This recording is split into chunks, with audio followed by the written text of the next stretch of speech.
In the heart of Japan's turbulent past, amidst the chaos and strife, one man's remarkable journey would unfold. This is the extraordinary story of Yasuke, the first recorded foreigner to be awarded the prestigious title of samurai. In 1579, Yasuke arrived on the shores of Japan as a humble black slave, serving Portuguese Jesuit monks. But fate had something grander in store for him.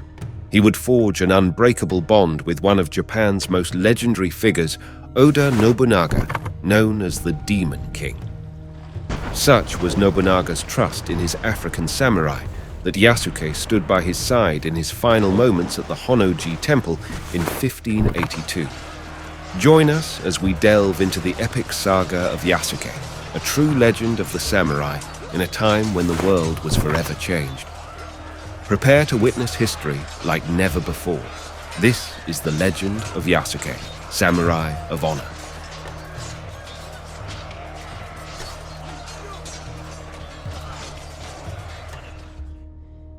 In the annals of history, the enigmatic figure known as Yasuke emerges like a shadow, his story shrouded in the mists of time.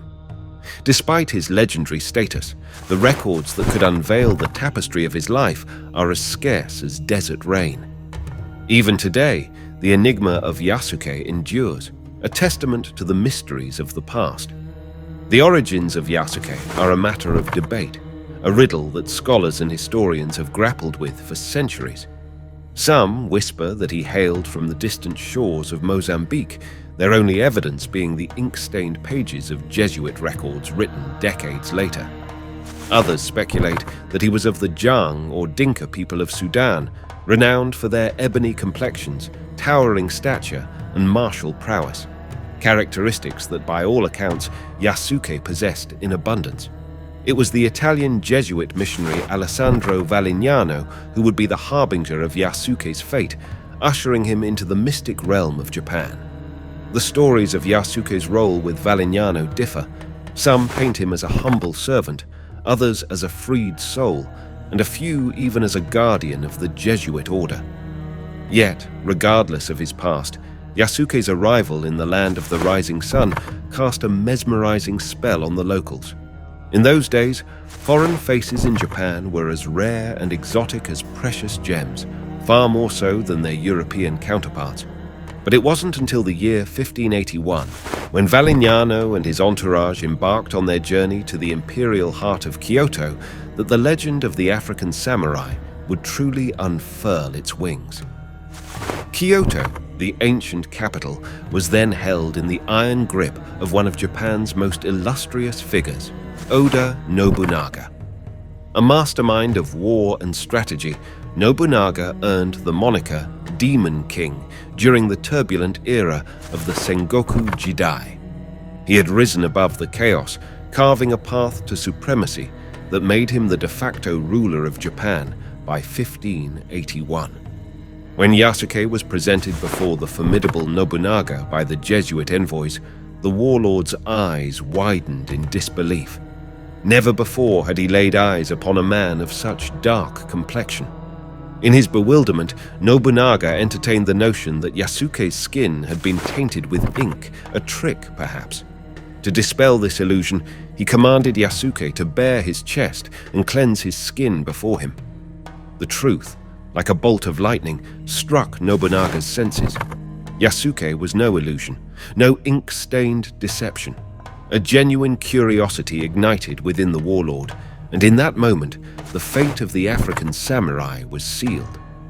As a gesture of his newfound admiration, Nobunaga bestowed upon Yasuke a generous sum of money, marking the beginning of a remarkable chapter in their shared history. In the realm of Nobunaga's eccentric tastes and foreign intrigues, Yasuke's path to prosperity in Japan was far from mere curiosity. Beyond his grasp of the Japanese language, Yasuke's conversations with Nobunaga revealed him as a distinguished conversationalist, often sharing moments alone or in the company of others. Their shared passion for the arts, be it dance or musical drama, further cemented their connection. Nobunaga, a connoisseur of intellect and discipline, didn't discriminate by class. Yasuke's regular presence at his dining table testified to the esteem in which he held his companion. Soon, Nobunaga extended an unprecedented invitation for Yasuke to join his retinue as a samurai, a role never before bestowed upon a foreigner in Japan. It wasn't a matter of nepotism. Japanese culture prized honor and merit.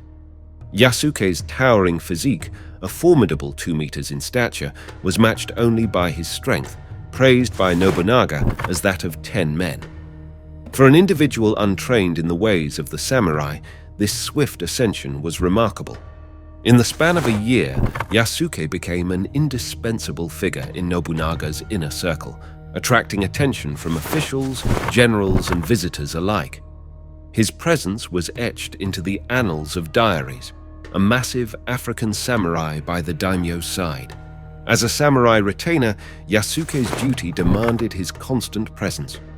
In the summer of 1582, he accompanied Nobunaga eastward to survey the newly conquered Takeda clan lands, mingling with luminaries of the era, including the future unifier of Japan, Tokugawa Ieyasu, who would ascend to the title of shogun. Their journey took an unexpected turn when a plea for military aid reached them from the west, halting their eastern expedition. They hastened westward, briefly pausing at the Honnō-ji shrine in Kyoto for respite. It was here that treachery struck, as Akechi Mitsuhide, a disloyal general, launched an attack with a formidable force of 13,000 soldiers. Yasuke, alongside a handful of retainers and servants, defended the shrine against insurmountable odds. Despite their valiant efforts, escape was futile.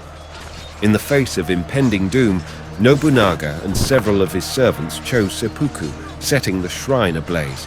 Yasuke survived the inferno, emerging to seek refuge with Nobunaga's son, who was also under attack at a nearby castle. Yasuke's escape from captivity was but a brief respite in his tumultuous journey.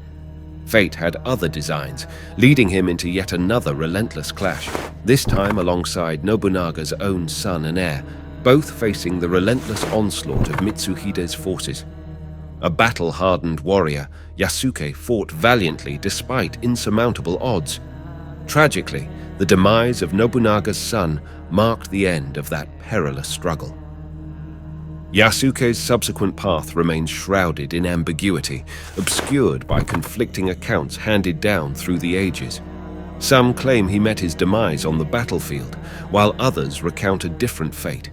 It is said that when he stood before Mitsuhide, the general's scornful words likened him to an exotic creature, not belonging to Japan's realm, leading to an unexpected exile. Yasuke's destination, the Christian church in Kyoto. From that enigmatic juncture, Yasuke all but vanishes from historical records. The life he may have led, the chapters that followed, have become a tapestry of speculation. The African samurai, despite his extraordinary journey and the distinction of being the first foreign samurai, fell into obscurity, largely due to the Eurocentric historical lens that once dominated the world's perspective, coupled with Japan's historical disinterest in foreign figures. Yasuke's story languished in the shadows, primarily because the accounts of his life were written by Jesuit Europeans or local Japanese figures who held only fleeting interest in the man himself. Modern times offer scant records and even fewer depictions of this remarkable samurai, a figure almost fantastical in his singularity.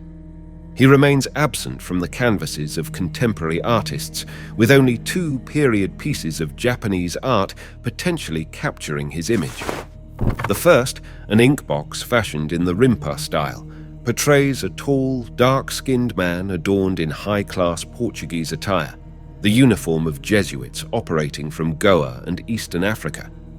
The second, a depiction of a black sumo wrestler facing off against a samurai, is widely believed to represent Oda Nobunaga himself. Though the identities of the artists remain shrouded in mystery, these 2 relics hold the promise of being Yasuke's sole visual vestiges, created within 2 decades of his service to the Oda clan.